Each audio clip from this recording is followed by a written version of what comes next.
네, 우리 욥기 8장입니다.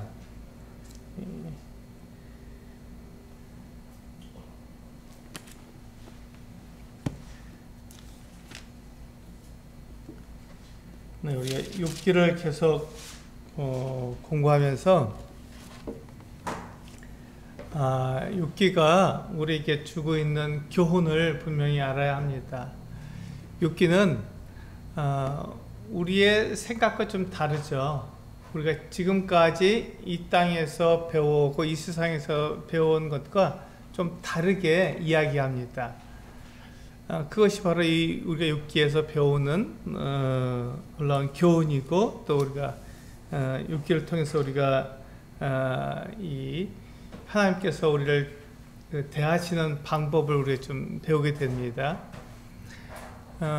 우리가 이 세상에서 가장 인기 있는 방법은 무엇이냐면 권선징악입니다. 권선징악. 그러니까 착한 일을 한 사람에게는 좋은 일이 생기고 나쁜 일을 한 사람에게는 악이 온다. 이와 같은 일이 권선징악이죠. 선을 권하고 악을 징벌하는 것, 이것이 이 권선징악인데요. 이 세상은 권선징악을 가지고 사람들을 조종합니다. 네가 착하게 살면 하나님께서 너에게 좋게 대해 주실 거야. 너를 사랑하시고 너에게 그 은혜를 베푸실 거야. 근데 만약에 네가 악하게 행하면, 네가 죄를 행하면 하나님께서 너에게 벌을 하실 거야. 이게 굉장히 좋게 들리지 않습니까? 맞아 라고 우리가 들리게 됩니다. 그런데 이것은 하나님에 대해서 우리가 좀 오해하는 거죠. 하나님은 사람들을 어떻게 대하시냐면 사람들을 사랑하십니다. 사람이 어떠한 모습을 가지고 있든지 또 어떠한 그 형편에 있든지 상관없이 하나님께서는 사람을 사랑하시거든요. 근데 이것을 권선징악의 가르침으로 하나님을 놓게 되면 하나님께서는 내가 잘하는지 못하는지를 보고 계시고, 내가 잘하면 나에게 은혜를 베푸시고 내가 못하면 나를 징벌하시게 되는 이 같은 모습을 보게 됩니다. 그러니까 이 삶의 가장 중요한 것은 하나님이 아니라 내가 되는 것이죠. 내가 모든 삶의 중심이 되는 것입니다. 그러니까 내가 잘하는 것에 따라서 하나님께서 나에게 복을 주시고, 내가 못하는 것에 따라서 하나님께서 나에게 그 벌을 주시니까 내가 중심이 되는 것입니다. 권선징악의 그 중심은 사람이죠. 하나님이 아니라 사람입니다. 사람이 어떻게 하느냐에 따라서 하나님께 달라지기 때문에 권선징악의 중심은 사람에게 있습니다. 그래서 우리가 하나님을 우리가 배우게 될 때 권선징악으로 배우게 되게 되면은 하나님은 타자이고 중심은 사람이 됩니다. 그래서 사람이 어떻게 행하느냐에 따라서 하나님께서 나에게 갚으시기 때문에 사람이 항상 중심이 되는 것이죠. 그래서 우리는 세상에서 사람들을 가르쳐 줄 때 그렇게 가르쳐 주는 걸 굉장히 좋아합니다. 권선징악으로 가르쳐 주는 게. 그런데 성경은 뭐라고 말씀하시냐면 하나님은 사랑이시다 이렇게 가르칩니다. 하나님은 사랑이시다. 그렇기 때문에 이 사람이 어떻게 행하는 것과 상관없이 하나님은 일방적으로 사랑하시는 거예요. 사람을 사랑하시는 거예요. 그래서 사람들에게 기회를 주시고 사람들로 하여금 하나님께 나올 수 있도록 계속해서 하나님께서는 은혜를 베푸십니다. 이게 성경에서 말하고 있는 하나님에 대한 말씀이네요. 그래서 하나님은 영원하시고 변함이 없으시며 하나님께서는 선하신 분이시고 우리들에게 늘 사랑을 베푸시는 은혜의 하나님이십니다. 이것이 성경에서 말하고 있는 하나님의 그 속성이죠. 그런데 이제 그것을 우리가 버리고 마치 하나님께서 사람인 것처럼 사람처럼 생각해서 사람보다 좀 더 나은, 사람보다 좀 더 힘이 센 그 같은 분으로 생각하게 되면 이게 달라지게 되는 것이죠. 하나님도 내가 어떻게 하느냐에 따라서 그렇게 대하시니까 하나님도 어쩔 수가 없어 라고 생각하게 되는 것이죠. 그러니까 우리가 7장에서 그 욥이 하나님을 계속해서 인내하다가 이해가 안 되니까 지금 그 하나님의 거룩하심을 인정하고 또 욥이 무죄하다는 것을 인정하면 그 두 사이가 만나게 되면 권선징악은 어떻습니까? 하나님께서 거룩하시고 또 욥이 악한 일을 하지 않기 때문에 당연히 욥은 복을 받아야죠. 하나님께 은혜를 입어야 합니다. 그런데 이 하나님의 거룩하심과 욥의 무죄함이 만났는데 뭐가 나왔냐면 고난이 온 거잖아요. 고난이 왔기 때문에 그것을 욥이 이해할 수가 없었습니다. 욥이 아무리 그것을 이해하려고 해도 이해가 안 되는 거. 도대체 내가 무슨 죄를 졌길래 하나님 나에게 이와 같은 고난을 허락하십니까? 라고 하나님께 말씀드릴 수밖에 없는 것이죠. 욥은 거기밖에 생각하지 못하니까요. 욥기 1장과 2장에서는 틀림없이 하나님께서 욥에 대한 계획이 있으십니다. 욥을 자랑하시고 욥이 어떠한 사람인지 잘 말씀해 주시잖아요. 그래서 욥은 처음부터 범죄하지 않았고 처음부터 하나님을 경외했으며 처음부터 하나님을 그렇게 사랑했던 사람이라고 이야기합니다. 그래서 하나님께서 사탄에게 욥을 자랑하십니다. 네가 욥을 주위에서 봤느냐? 이와 같은 사람이 없다라고 이야기합니다. 그때 사탄이 뭐라고 말합니까? 하나님께서 욥을 그렇게 보호하시고 욥에게 울타리를 쳐서 욥을 그렇게 지켜주시니까 당연히 누구라도 그렇게 합니다. 그런데 지금 욥에게 하나님께 베푸신 그 손을 거두시면 욥은 하나님을 저주할 것입니다. 이렇게 이야기합니다. 그래서 욥에게 주어진 그 삶이죠. 욥에게 주어진 하나님께서 주시는 그 은혜, 그의 부유함, 그의 유복함을 다 걷어냅니다. 사탄에게 그 같은 권위를 주어요. 네가 한번 그렇게 해봐라. 욥이 그와 같은 고난을 당해도 욥은 결코 하나님을 배반하지 않아 라고 하나님께서 욥을 자랑하십니다. 그런데 욥이 모든 재산을 잃어버리고 그 자식들을 다 잃어버려도 욥이 하나님을 원망하지 않았습니다. 그러자 이 두 번째로 이 사탄이 하나님께 그렇게 말합니다. 이 가죽으로 가죽을 바꾸지 않습니까? 욥에게 하나님께서 그의 건강을 치시면 그것도 사람인데 하나님을 원망하지 않겠습니까? 이렇게 말을 합니다. 그래서 욥의 생명을 건드지 말고 욥을 사탄이 이렇게 좌우하도록 욥의 건강을 좌우하도록 그렇게 내주셨습니다. 하나님께서 욥을 사탄에게 내주신 이유가 뭐죠? 욥을 신뢰하기 때문에, 욥을 자랑하기 때문에 전혀 어려움 없이 욥을 사탄에게 내주신 것입니다. 욥은 결코 나를 배반하지 않는다. 나를 원망하거나 저주하지 않는다. 이렇게 해서 욥을 사탄에게 내어줍니다. 하나님께서는 욥에 대해서 그 같은 그 신뢰를 갖고 계셨고 자랑하고 싶었던 것이죠. 그러니까 지금 이 욥이 받고 있는 이 고난은 새로운 고난입니다. 그 의미가 다른 것이죠. 범죄이기 때문에 하나님께서 그를 징벌하시는 그 같은 고난이 아니라 하나님께서 욥을 자랑하고 그 사탄에게 욥을 드러내서 욥으로 하여금 하나님을 영화롭게 하는, 영광스럽게 하는 그 같은 사람이 되도록 욥을 드러내고 계신 것이죠. 그러니까 욥에게 지금 있는 고난은 권선징악의 그 같은 이 고난이 아니라 하나님께서 욥을 사랑하시고 욥이 하나님을 어떤 신뢰하고 욥이 하나님을 어떤 섬기는 욥의 마음을 알기 때문에 주신 하나님의 어떤 고난이었습니다. 그러니까 그 고난은 욥이 잘못해서 받는 것이 아니기 때문에 부당하게 받는 것이죠. 아무 잘못하는 것이 없이 그냥 그가 하나님을 믿기 때문에 받는 고난일 뿐입니다. 그런데 욥은 그것을 통해서 하나님을 나타내는 것이죠.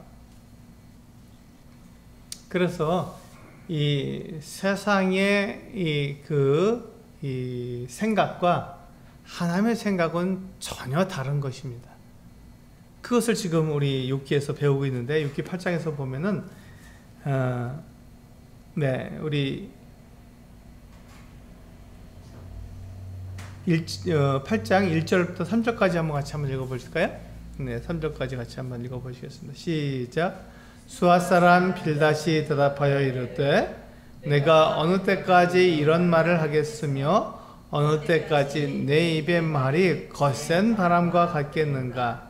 하나님이 어찌 정의를 굽게 하시겠으며 전능하신 이가 어찌 공의를 굽게 하시겠는가? 그렇습니다. 지금 이 수아 사람 빌닷은 그 욥에게 하나님의 의에 대해서 말씀하고 있습니다. 하나님은 결코 그 의를 굽게 하시는 분이 아니다. 하나님은 거룩하신 분이기 때문에 의롭게 행하신다. 하나님은 절대로 그 정의가 변하지 않는다. 이렇게 말씀하시는 것입니다. 그 이유가 뭐냐면 그 앞에 7장에서 욥이 그렇게 말했잖아요. 우리 16절에서 19절까지를 보시면 7장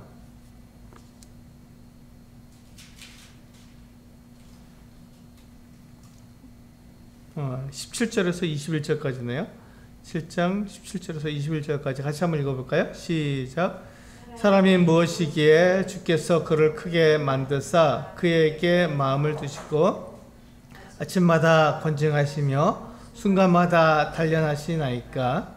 주께서 내게서 눈을 돌이키지 아니하시며 내가 침을 삼킬 동안도 나를 놓지 아니하시기를 어느 때까지 하시리이까? 사람을 감찰하시는 이여 내가 범죄하였던들 주께 무슨 해가 되오리이까? 어찌하여 나를 당신의 관역으로 삼으셔서 내게 무거운 짐이 되게 하셨나이까? 주께서 어찌하여 내 허물을 사하여 주지 아니하시며 내 죄악을 제거하여 버리지 아니하시나이까? 내가 이제 흙에 누우리니 주께서 나를 애써 찾으실지라도 내가 남아있지 아니하리이다. 그렇습니다. 여기서 보면 지금 이 욥이 뭐라고 얘기하면 하나님께서는 불의하시다 이렇게 말하고 있는 거거든요. 하나님 어떻게 하나님처럼 거룩하신 분이 나와 같은 사람에게 나를 관역으로 삼아서 화살을 쏘십니까? 어떻게 나와 같은 사람을 이렇게 주목하여 보시고 계속해서 내가 잘못하지 않나 이렇게 바라보고 계십니까? 그것은 하나님의 그 공의, 하나님의 정의가 바르게 시행되지 않는 것입니다. 이렇게 말을 하고 있는 것이죠. 이제 이 말을 들었을 때 빌닷이 불같이 화를 내면서 이와 같이 말을 합니다. 하나님께서 불의하시냐? 네가 옳고 하나님께서 불의하시냐? 이건 있을 수 없는 말이다. 이렇게 말하면서 빌닷이 이야기하는 것이죠. 그래서 3절에 보시면 하나님이 어찌 정의를 굽게 하시겠으며 전능하신 이가 어찌 공의를 굽게 하시겠느냐 이렇게 말을 하는 것입니다. 하나님은 결코 그 정의와 하나님의 공의가 사라지지 않는다 이렇게 말씀하고 있는 거죠. 우리 여기 손을 넣으시고 우리 야고보서 1장 17절을 한번 보실까요?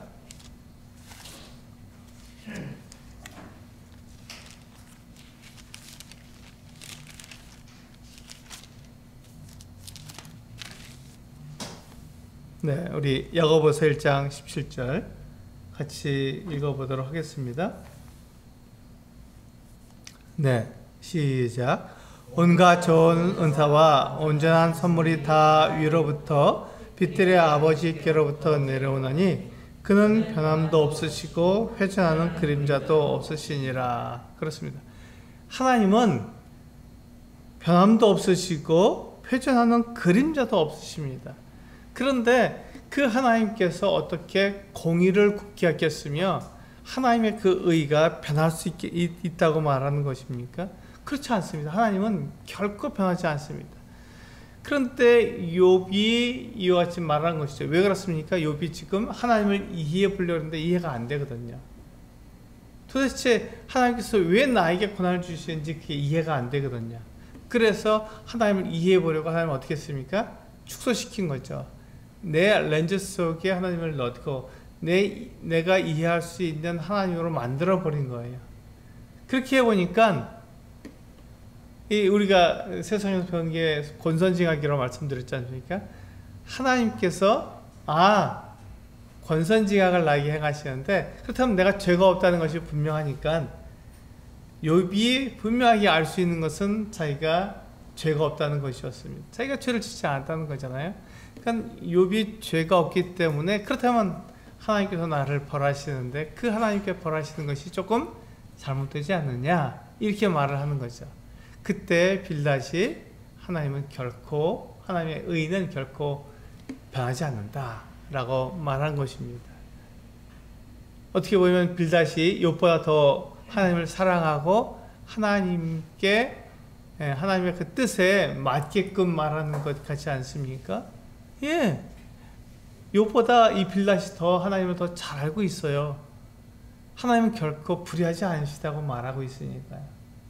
그런데 그 4절에서 보시면 빌닷이 뭘 얘기하고 있는지를 분명히 알 수 있습니다. 우리 본문으로 돌아가셨어요? 욥기 8장 4절을 보시면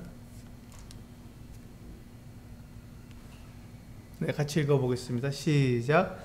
내 자녀들이 주께 죄를 지었으므로 주께서 그들을 그 죄에 버려주셨나니. 그렇습니다. 지금 그 자녀들이 죽은 그 이유가 무엇입니까? 자녀들이 죄를 지었기 때문이다 이렇게 얘기하는 거예요.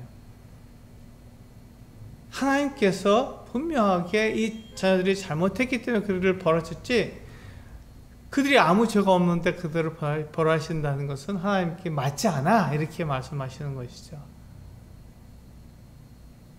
그러니까 빌닷이 지금 하나님께서 이 욥에게 고난을 주시는 그 목적을 권선징악으로만 알았지 하나님께서 특별하게 다른 목적에 있어서 욥에게 지금 고난을 주신다는 것을 알지 못했습니다. 이게 빌닷의 빌닷의 친구들, 욥의 친구들이 가지고 있는 그 오해였던 것이죠. 그들의 잘못이었습니다. 그들은 굉장히 욥을 사랑했고 욥에게 바른 말을 해주려고 애를 썼습니다. 그럼에도 불구하고 그들이 실수한 것, 그들이 잘못한 것은 무엇이냐면 그들이 알지 못했다는 것이죠. 욥에게 왜 고난이 왔는지 알지 못했다는 거예요. 근데 그것을 자기들의 지혜와 자기들의 경험으로 거기에 비추어 보아서 권선징악으로 이 욥을 판단했던 것입니다.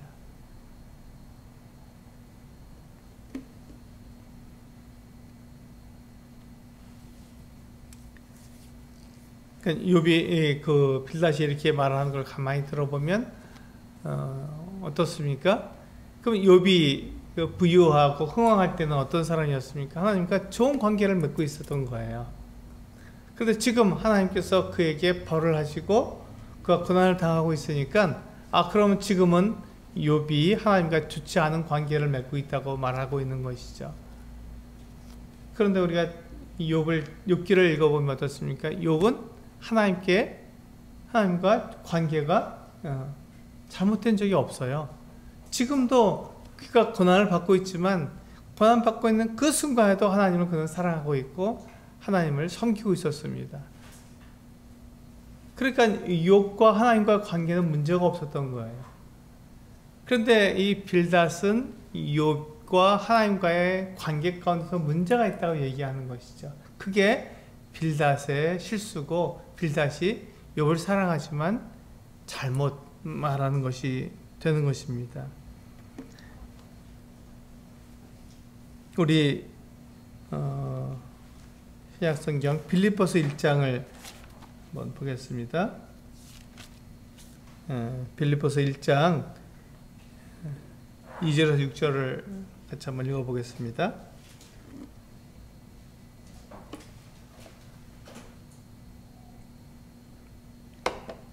빌립보서 1장 2절에서 6절 말씀을 같이 한번 읽어보겠습니다. 시작.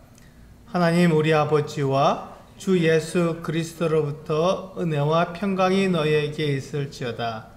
내가 너희를 생각할 때마다 나의 하나님께 감사하며 간구할 때마다 너희 무리를 위하여 기쁨으로 항상 간구함은 너희가 첫날부터 이제까지 복음을 위한 일에 참여하고 있기 때문이라. 너희 안에서 착한 일을 시작하신 이가 그리스도 예수의 날까지 이루실 줄을 우리는 확신하노라. 여기 보시면 이 빌립보 성도들 안에서 착한 일을 시작하신 이가 누구죠? 네, 하나님입니다. 그런데 그러면 예수 그리스도께서 오시는 그 마지막 날까지 그것을 이루시는 분이 누구시죠? 네, 그것도 하나님입니다. 여기에 보면 빌립보 성도들이나 바울이나 그 누구도 거기에 중심이 되지 못하는 것이죠. 그들은 중심이 되지 않고 그 모든 일은 누가 합니까? 하나님이 하시는 거예요. 하나님이 하십니다. 그런데 그 일을 마치 빌립보 성도들이나 바울의 어떠한 능력으로 그것을 대체하게 되면 그때부터 문제가 되는 것이죠. 그들은 우리가 5절에서 보면 너희가 첫날부터 이제까지 복음을 위한 일에 참여할 뿐이에요. 그들은 주관자가 아니라 그 일의 주관자는 하나님이시고 지금 빌립보 성도들은 그 일을 자기가 참여하고 있는 것이죠. 동참하고 있는 거예요. 그를 돕고 있는 것 뿐입니다. 그 일을 주장하시고 그 일을 하시는 분 6절에서 나온 것처럼 하나님이세요. 하나님께서 그 일을 주관하시고 그 일을 모든 것들을 시작부터 끝까지 하나님께서 다 이루시는 것이죠.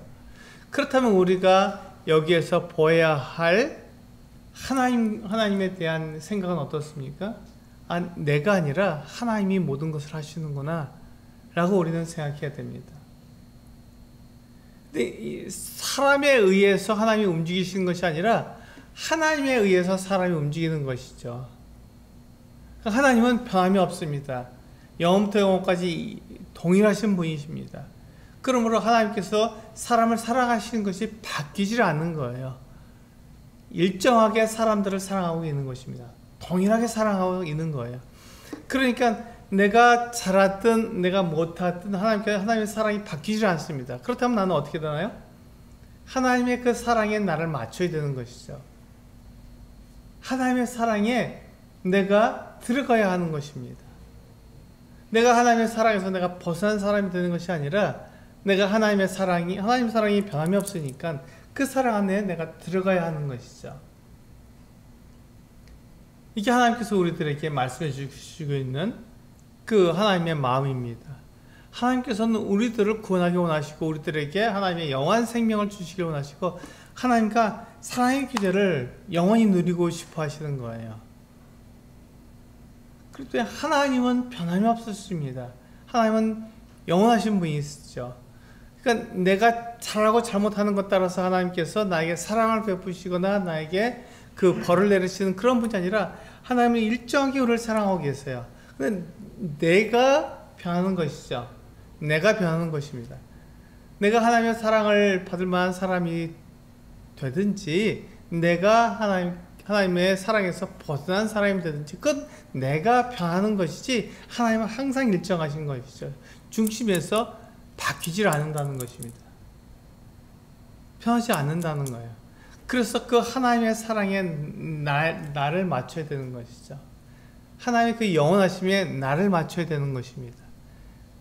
나에게 하나님을 맞추는 게 아니라 하나님께 나를 맞추는 것이 성경에서 우리에게 가르쳐 주시고 있는 말씀입니다. 우리 욥기로 돌아와서 욥기 8장 11절에 보시면 이렇게 말씀하고 있습니다. 같이 읽어볼까요? 시작. 왕골이 진펄 아닌 데서 크게 자라겠으며 갈대가 물 없는 데서 크게 자라겠느냐, 이렇게 말하고 있습니다. 이 빌닷이 이 욥에게 한 말인데, 이것은 그 원인이 있어야 결과가 있다고 하는 내용이죠. 욥이 죄를 지었으니까 고난이 오는 거고, 욥이 잘못을 했으니까 하나님께서 그에게 어려움을 주시는 것이지, 아무 일이 없는데 너에게 하나님께서 이와 같은 일을 행하시겠느냐, 이런 얘기를 하는 것입니다. 그러니까 우리가 이런 모습을 볼 때 욥이 중심이 되는 거죠. 그렇지 않습니다. 하나님이 중심이 되어야 됩니다. 하나님께서 모든 것의 중심이 되시고 욥이 하나님께 맞춰야 되는 것이죠. 우리가 이 내용을 욥기 8장에서 보게 됩니다. 동일한 내용이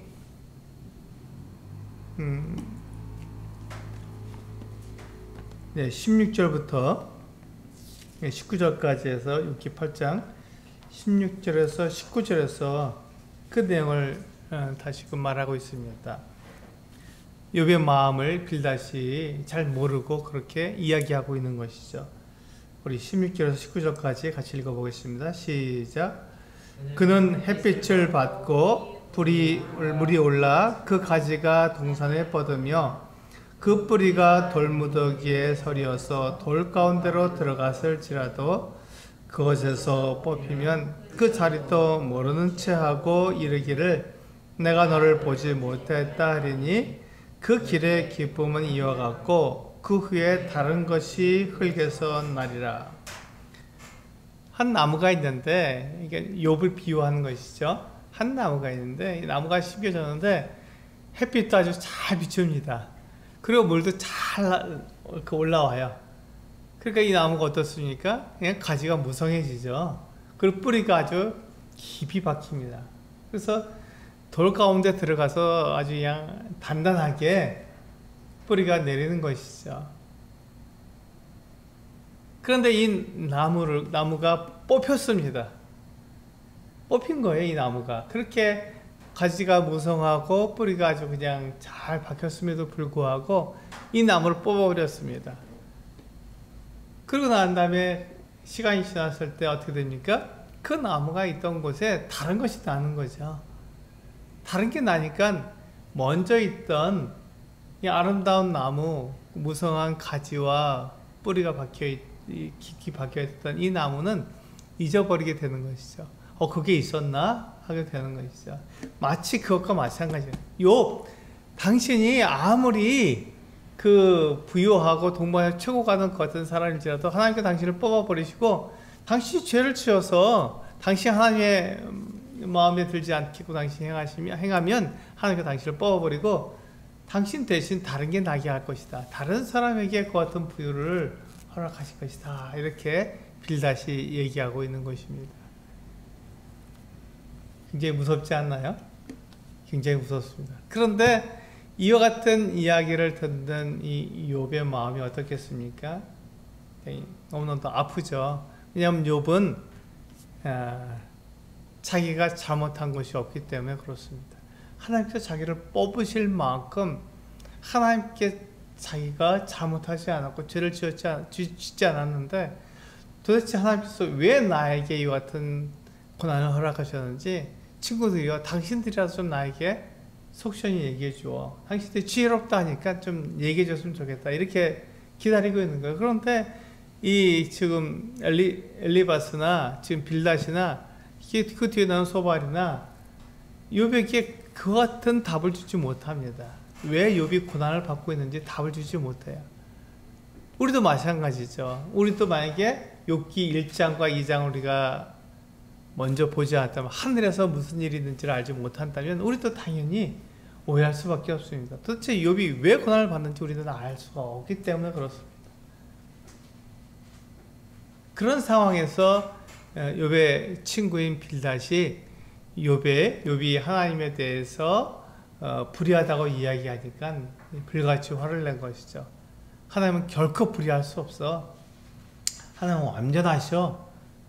그렇게 이야기를 하지만 빌닷도 사실은 그 욥이 왜 고난을 받는지 알지 못하는 것이죠. 그걸 이해하지 못합니다. 그러니까 이 빌닷이 욥을 향해서 그렇게 말하는 것이죠. 네가 죄를 지었으니까 이게 오는 거야.